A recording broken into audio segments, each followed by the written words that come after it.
Welcome to the Learning Can't Wait podcast, a Full Mind production. At Full Mind, our vision is to ensure every child has access to an exceptional education. Each episode, we will be joined by pathfinders within and around the education space who are bringing about transformational change on behalf of deserving students. I am your host, Hayley Spira-Bauer. Welcome back, everybody, to the Learning Can't Wait podcast. We have something that has been meaning to happen for a while, which is getting myself and our guest today in the same room. I can already tell this conversation is going to be invigorating and also a passionate approach to leading communities and schools. So I want to welcome Julia Bialeski, an educator, author, speaker, former principal, and current district leader. Julia, welcome. Thank you so much for having me. I'm so glad we finally are getting to be together. Our stars did not align while we were in Austin for South by Southwest, where They you did were not. speaking and I was speaking, but we're making it work. It's a make it work moment. That's what we do in education. We make it work. It's pretty on brand, I think. I That's so true. And just before we hopped on, Julia was saying that she credits her ability to speak extemporaneously and just, be good on the fly to being a school leader. So excited to catch her on the fly, get her thoughts and hear what it is that she feels so passionately about as it relates to leading communities, hiring talent, retaining talent. So why don't we jump right in with our first question? Great. Julia, how did you come to be the personal and professional version of yourself?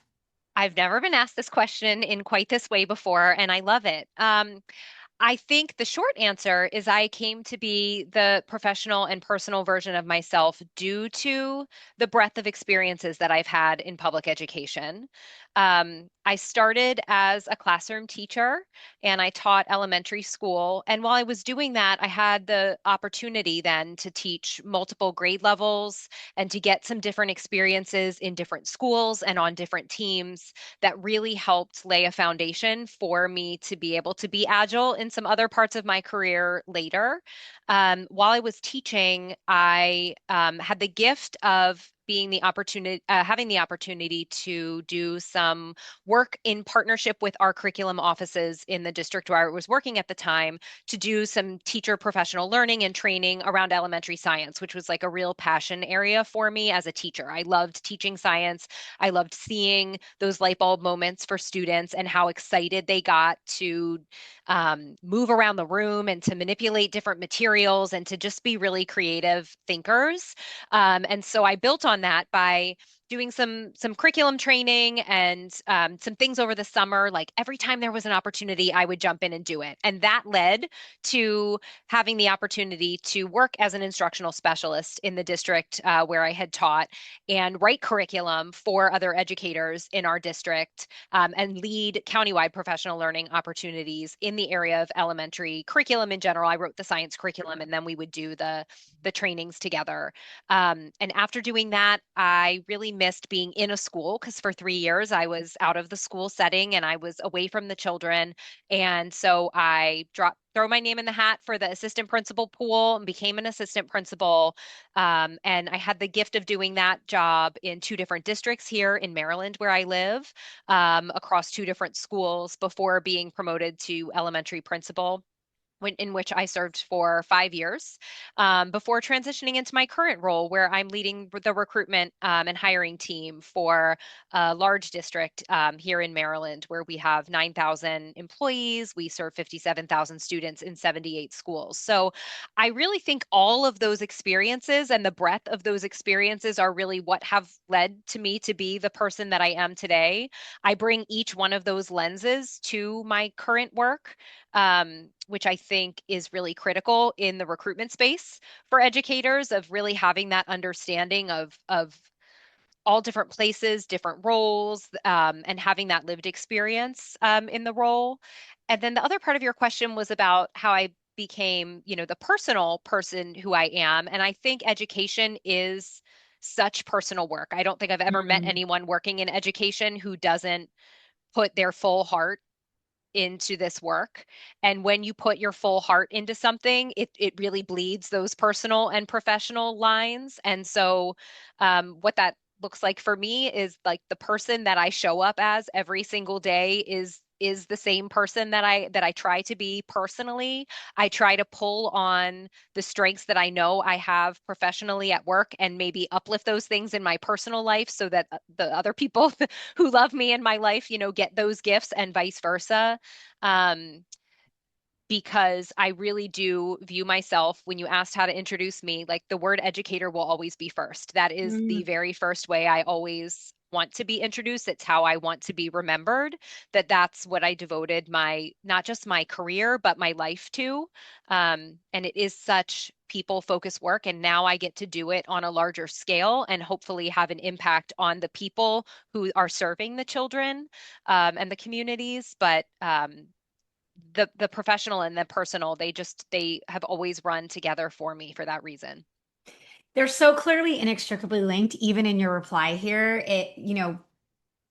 Human resource leaders tend to be human first people, right? Like there are systems, there are structures that we have to abide by in education.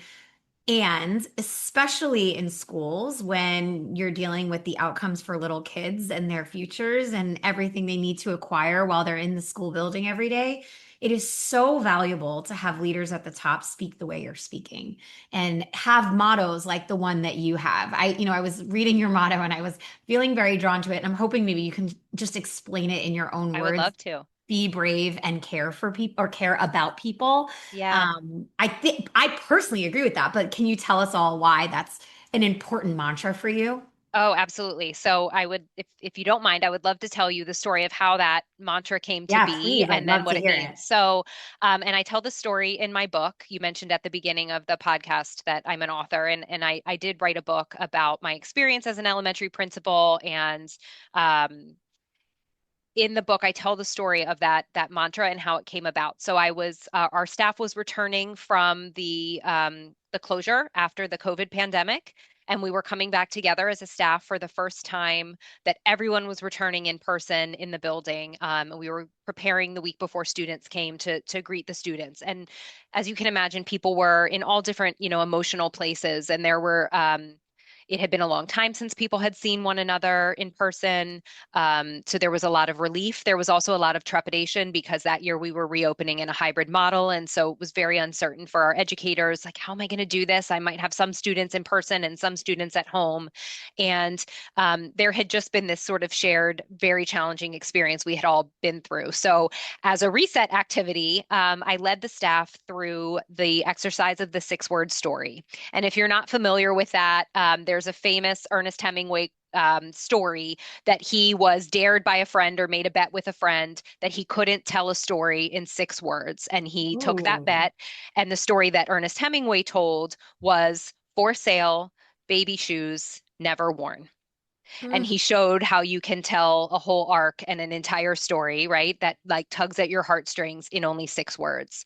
So I asked the staff and challenged the staff to tell their 6 word story of who they were actually professionally and personally and why they were there, what like to kind of ground them in that why in this staff meeting. The very first day we've come back, I mean, people I'm not even sure had like eaten a blueberry muffin yet. And I was kind of putting this out there for them to do.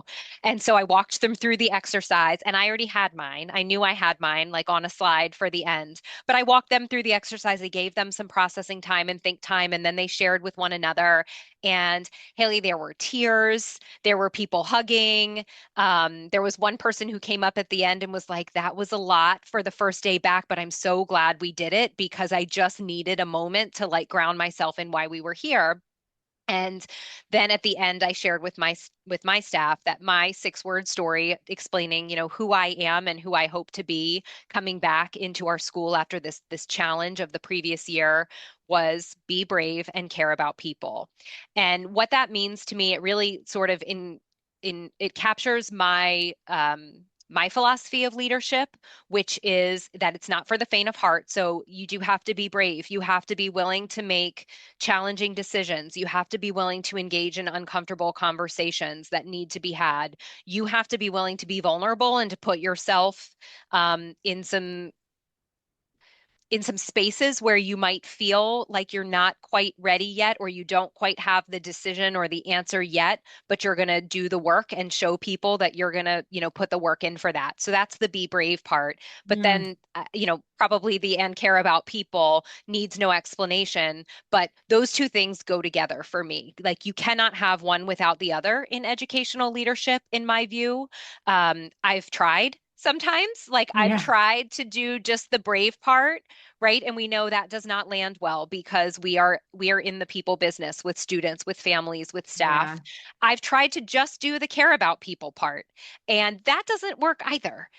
Sometimes it works okay, but if we don't attend to both of those pieces, Mm, then we can't really be at our best and as effective as we need to be as leaders. So to me, be brave and care about people is like a personal and professional mantra because it carries over into both spaces of your life, and it just kind of captures the human that I want to be, but the leader that I aspire to be, and that I'm constantly like checking myself and trying to make sure that I'm living up to that mantra. And now that I've like publicized it and socialized it a lot, I really feel like, okay, I better be stepping up and doing this as much as possible. And when I'm not, I hope people will call me on it because, I'm trying always to calibrate and make sure that I'm living up to that motto and that brand that I've kind of created for myself. okay, I love that story. I also cannot help. I'm thinking, what is my 6 word story? I definitely need to reflect on this. Yes. I will maybe publish it in the show notes I because would I love to feel hear it. I think compelled. it's a wonderful exercise to do. It's a great way. I've done it with groups too, as like think about it as like your personal mission statement. Like, how Right. would you summarize your personal mission statement in 6 words? And obviously, you can kind of take some stages to get there and to narrow it down. And people take it in different ways. Like, it doesn't have to be a sentence. It doesn't have to be, it could be a collection of words if that feels more comfortable for you. But it's a great exercise to do. And then, like, put it on a piece of paper. I had it in a frame in my office when I was a principal. Like it was sitting on the Right. bookshelf right in front of me so that I had to look at it every day. Um, and I encouraged other people to do that too with their own. Yeah, that's really cool. This is living with me. First of all, it's now the name of this episode. I already wrote it down Okay. in our show notes because Okay. it is really important and really powerful to be able to keep your why at the center of what you do, especially when the days are hard and the days are long. And Yeah. sometimes you see unbearable trauma, right? You talk about COVID and coming back from COVID, but many communities have experienced significant trauma before COVID, during COVID, after COVID. I wonder when you think about what education is today for you, what has you the most hopeful about the what's in front of us? Yeah.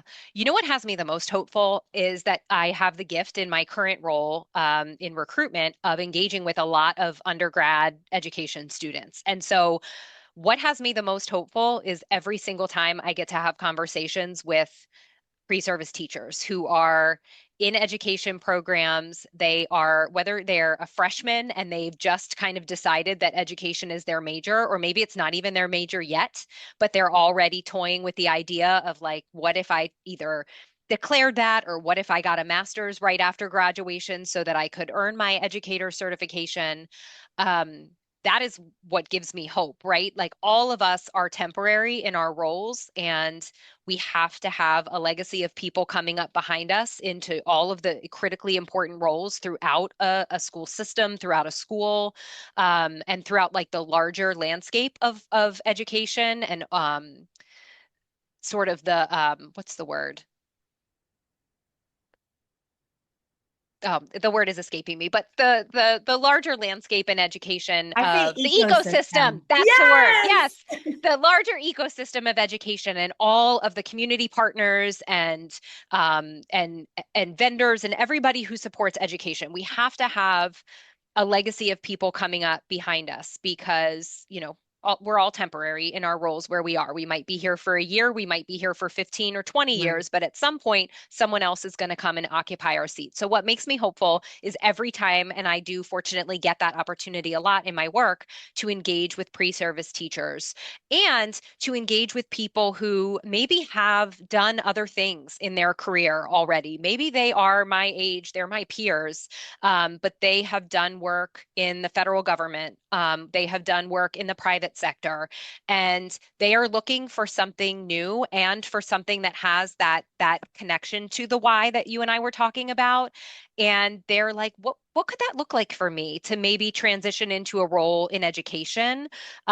We have a place for almost everyone, as an entry point, and then um, I have been so fortunate to get to benefit from having, a growth path for myself in this profession. And so it's just so exciting to get to see when other people come in. And I've now been around long enough that I've gotten to see that arc of people's journey where maybe they came in as a substitute teacher. Maybe Right. they came in as a student assistant where they were working one-on-one with a child. And then they became a paraprofessional, and then they went back and got a bachelor's degree, or they got a master's degree in education. And I've gotten to see that trajectory a little bit. There's a great deal of hope in that for me from the seat where I sit right now. That is inspiring. I also love the way you're talking about this talent pipeline as like a living, breathing organization, because what's not going to work is if we just keep hoping and crossing our fingers that kids are going to enroll in graduate school to become educators. But what will work is if we give people experiences inside schools so they can feel the value of what it's like to work with a student and what to see a child succeed. That is so powerful. And it takes Yes. everyone to make that happen. It takes the bus drivers, it takes the lunch aides, it takes the paraprofessionals, it takes like it takes everyone. So I adore that approach to thinking about this breathing organization that is the talent pipeline. Yes. Yeah, that's wonderful. I totally agree. Julia, tell me about what you look for when you are trying to place candidates in teaching roles, because I think Yeah. there are so many qualities that make a great teacher, but how do you find that person when you're reviewing resumes and interviewing candidates? Yeah. I mean, I think this is going to sound so basic, but this certainly was true when I was an assistant principal and principal, and I tell people all the time, we can teach so many things. We can teach curriculum, we can teach classroom management skills, but it is so important to have a genuine love for children.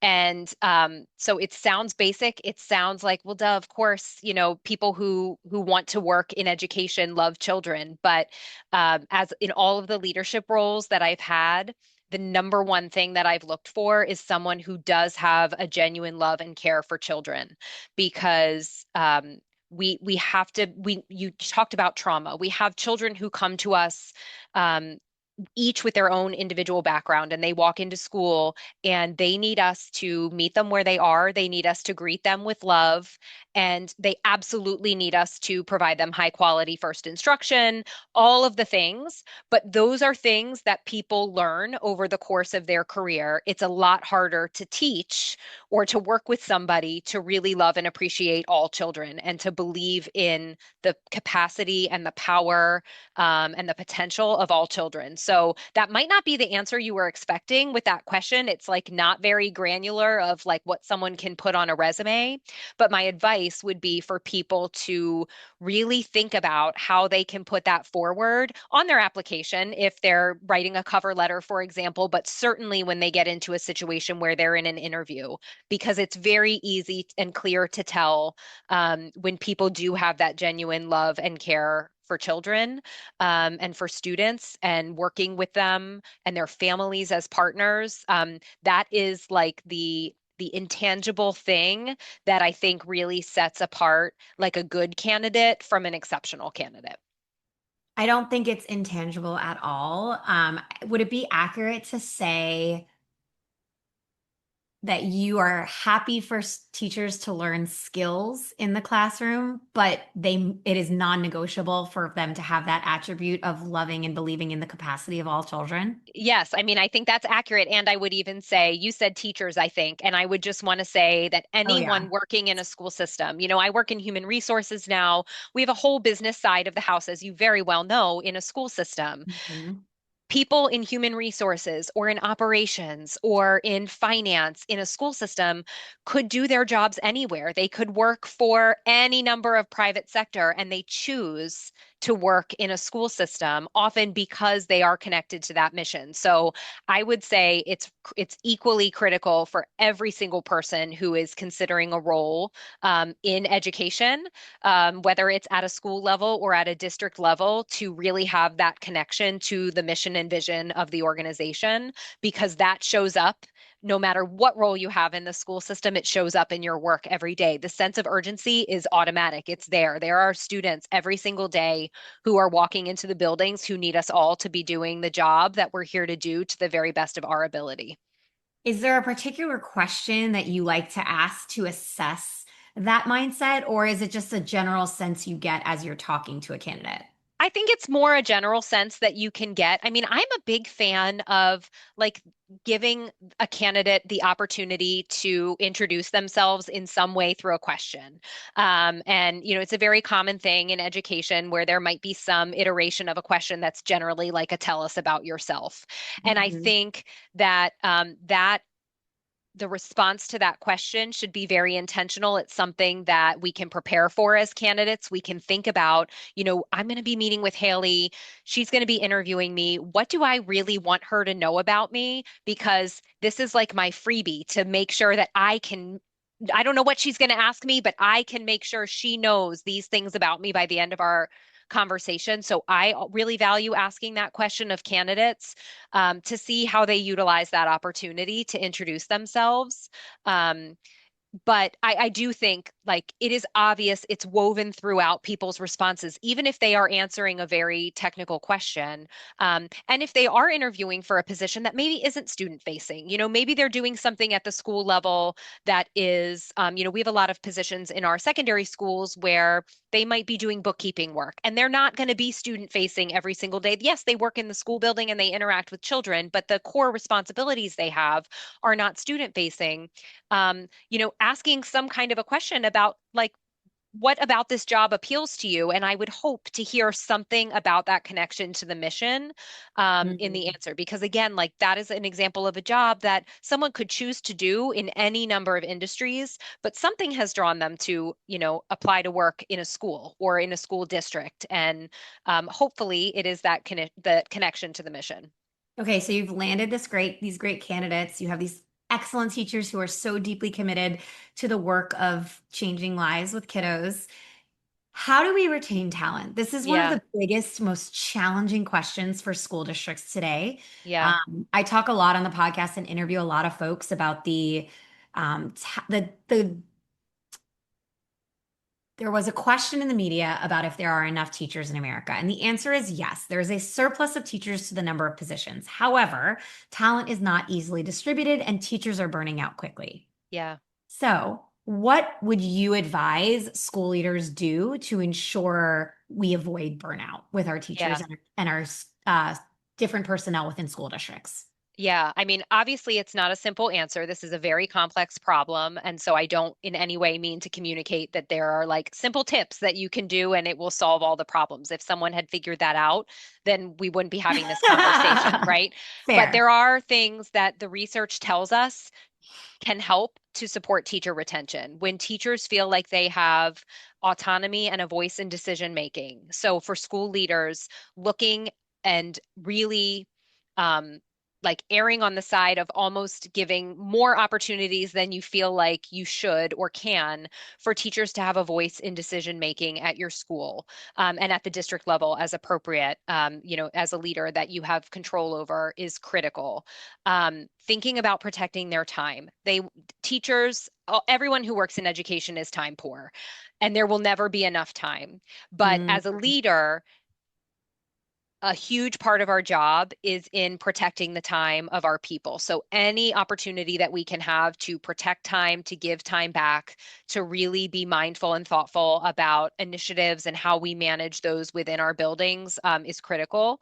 I don't mean in any way, again, to downplay some of the like well-being sort of things that happen in schools that are really fun and that people enjoy. But they are more episodic in nature. So like think your pizza parties, your like little spirit days and things. Those are fun and people really like them. But I have a belief that they're not going to move the needle on teacher retention by these episodic things. It's time, it's autonomy, it's feeling respected and having a voice in what your work looks like.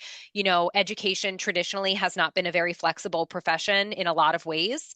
There are some ways where we are perceived as having a very flexible profession, sort of the traditional school schedule to people who work in the private sector feels very flexible for people, but the experience of a lot of educators is that it's not really flexible. Yeah.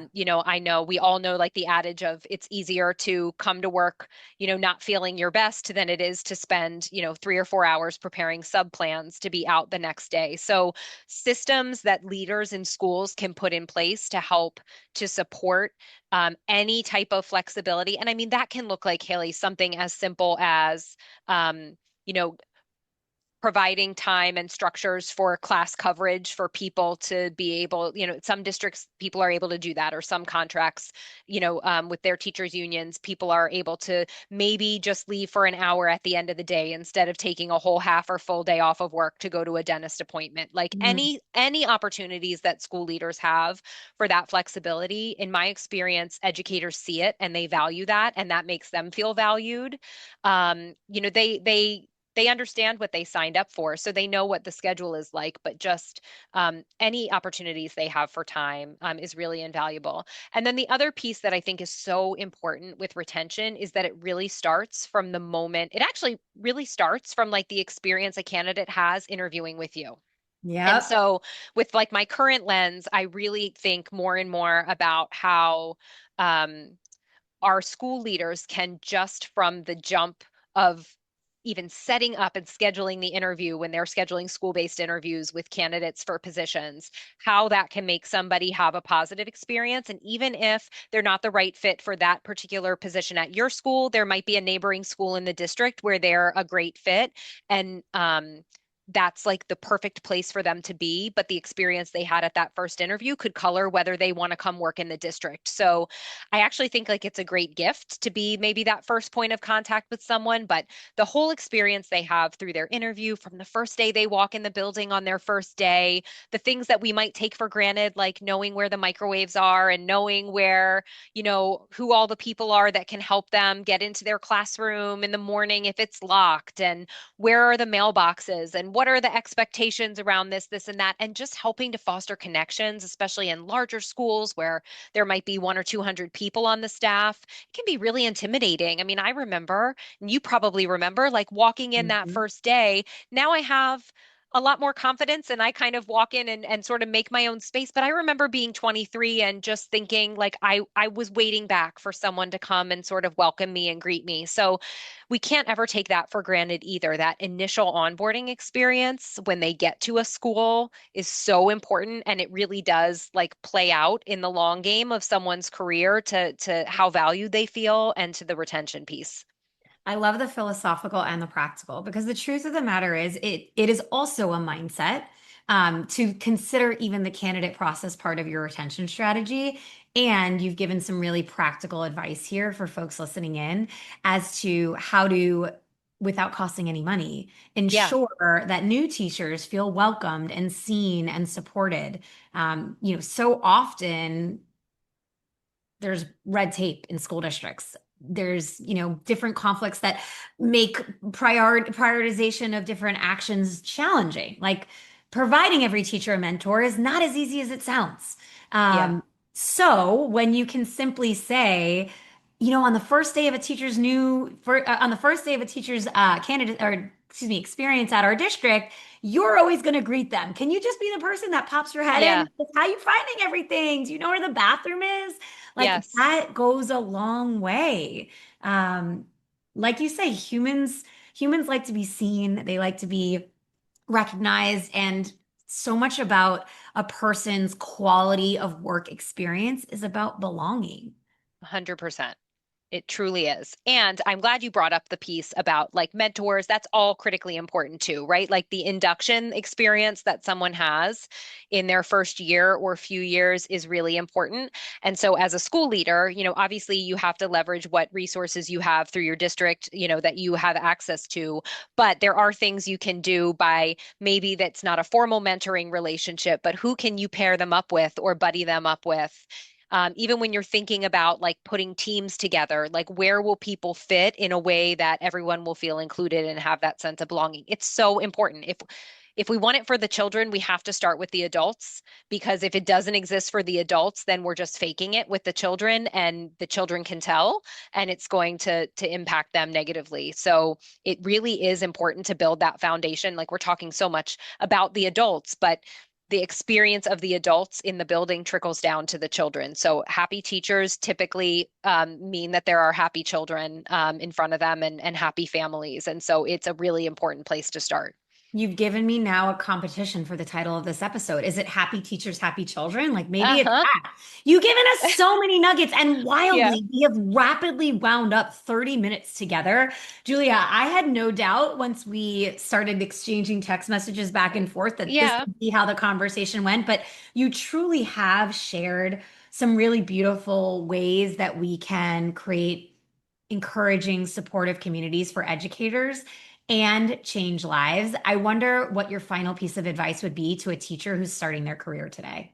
Yeah, so I have been asked this. I love this question too, and I always answer it the same way. And my Great. Let's hear advice it. to a teacher starting their career is start your career the way you want to sustain your career. And that really is all about your well-being, your work-life integration. I prefer that term over work-life balance.